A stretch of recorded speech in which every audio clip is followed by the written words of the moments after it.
Hi, welcome to Unique Spirits, where we are going to do an energy read. Yep, that's what's happening. Oh, change. Is it Judgment Day for someone? Is it the day something changes for someone? What's happening? What is this judgment about? Tell me about this judgment. Weird. So this change could be to a Queen of Pentacles or about a Queen of Pentacles. Could be an earth sign or just someone who's stable, knows their value, sitting strong, bossing it out. Ooh, wow. Wow. So then we've got the Wheel of Fortune. So, options.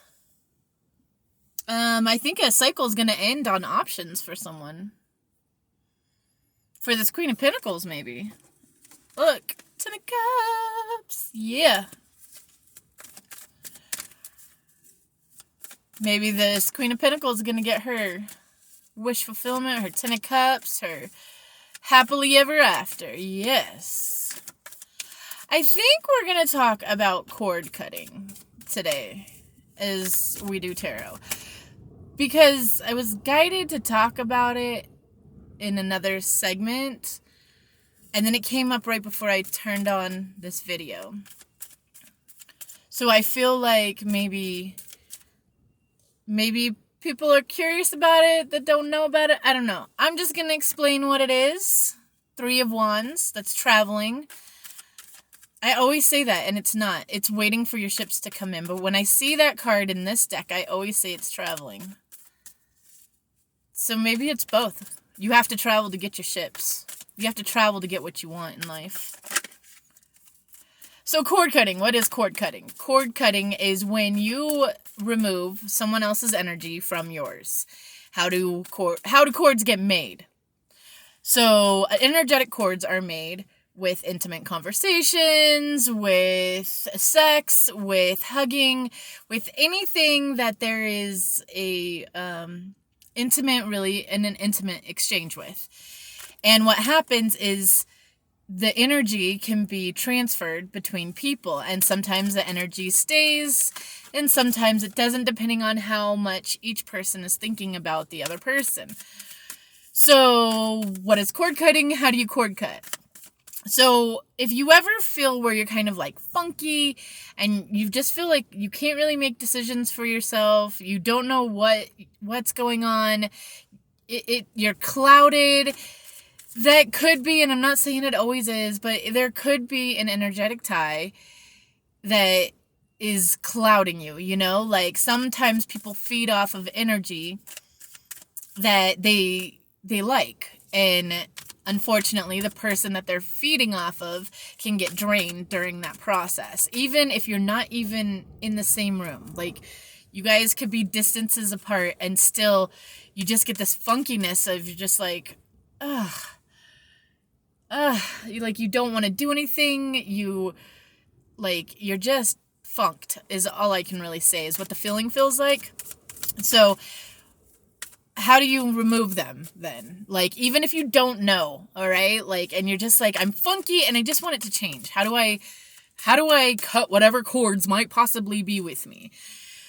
The first part is saging it, you know, clear the energy within the room. There's a couple other herbs, which I really should know, that you can burn to cleanse the air. It's not just sage.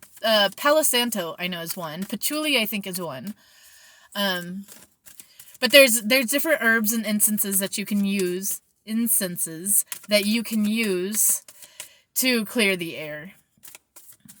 And then say it's not working and you still feel funky, then the next step is to like write down anything that is still in your head about the situation that you feel is affecting you and burn it.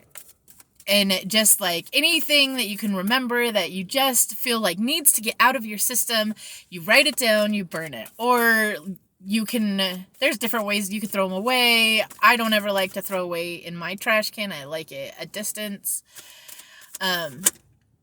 there's a new opportunity.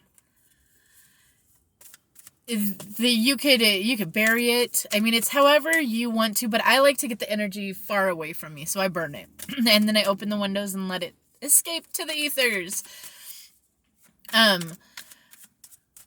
Now, is cord cutting spells? I don't really necessarily believe in that. Not saying they're not real or not. I feel like every word you say has an effect. And when you speak it out into the ethers, it has an effect. And those words will energetically tie to people. And so you've got to clear your energy. King of Pentacles. Wonder what this is going on with this King of Pentacles.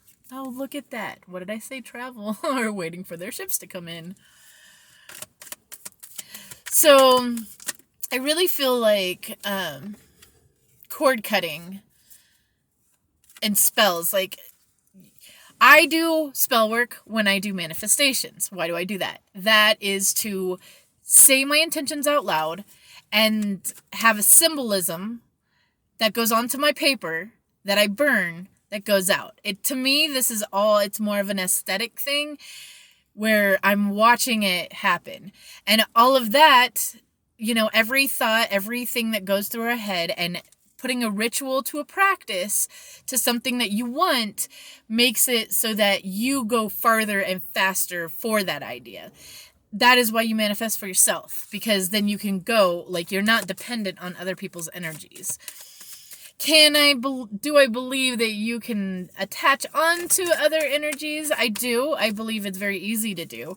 Do I believe that, like, you're bound forever? No. I feel we all have total access to ourselves, and all we got to do is shake it off. So what happens if you write it and it doesn't, and burn it and you still feel like it? So then there's called cord cutting meditations. And these are, like, I suggest them. They're good to do, I feel, every 6 months, just to cut off any energetic cords that you didn't know was still attached to you, to anyone that you are just done with their energy, like they don't add to your energy, so it's time to get them off your energy. And it really is like, you just kind of start from the top and you go through your body and you just energetically cut any cord attached. And sometimes you'll feel an area on your body that it has a little more tension. And if it does, go back through that area, like sometimes I'll repeat certain areas. Sometimes I'll do it like 8 or 10 times. I'll do it for half an hour or an hour, just depending on what I feel I need at that time. I do feel like you need to, like, consistently do it, not like every day, but like every 6 months. It's like a cleaning, like you clean your house, like a deep cleaning of your body, your energy. Don't let anyone tap into it that you don't want tapped into it, I do believe that's important. So, yeah, that's cord cutting. So, and then I really feel like meditations do work, because then it's like you are putting your mind to, you are done with that energy, period. If it has anything to do with getting rid of the vibration or not, I don't know, but it's a mindset, and getting control of the mind is really what spiritual awakening and all of this is about. Devil. Addictions, these are the bonds that you are trying to break. The bonds that trap you. I think we all always are trying to cleanse ourselves of all of our crap. It was too many. But yeah, so you got any questions about anything, hit me up. Website, ukuniquespirits. You can Gmail me at that. But yeah, cord cutting, it's a good thing to do. Don't let others tap into you. So, this is a message of truth. It could also be seeing something for the first time. Like, oh, wow, I didn't know that. That it's that kind of energy. So, maybe something or someone will surprise you. That would be nice. I'm not big on surprises, but I do like a good surprise. Is that not weird? I know, right? Oh my lord, we got the Wheel of Fortune again. That's twice. The Wheel of Fortune. I only got 3 minutes left. All I'm going to say is if you resonated with the cord cutting and however this reading resonated for you, because I don't even really remember what it was all about, you've got change. Your cycles are changing. You're going to be ending one thing, beginning another. Newness is coming for you. It's going to make you trapped in your head. It may not be yet, and you may not see it coming, but do not play the victim. Do not have restless nights. Meditation is probably the best way for you to get through things. Honestly, because then it's when you listen to you. And you make your decisions and you go towards what you want because you don't have the filter of anybody else saying things. Now, I'm not saying it's not good to get advice. Totally do. But in the end, it's advice. We're going to end with this Judgment card. Again, we begin and end with it. This change. Change. That is what's coming for you. That's what I have. Peace, love, and light. Namaste.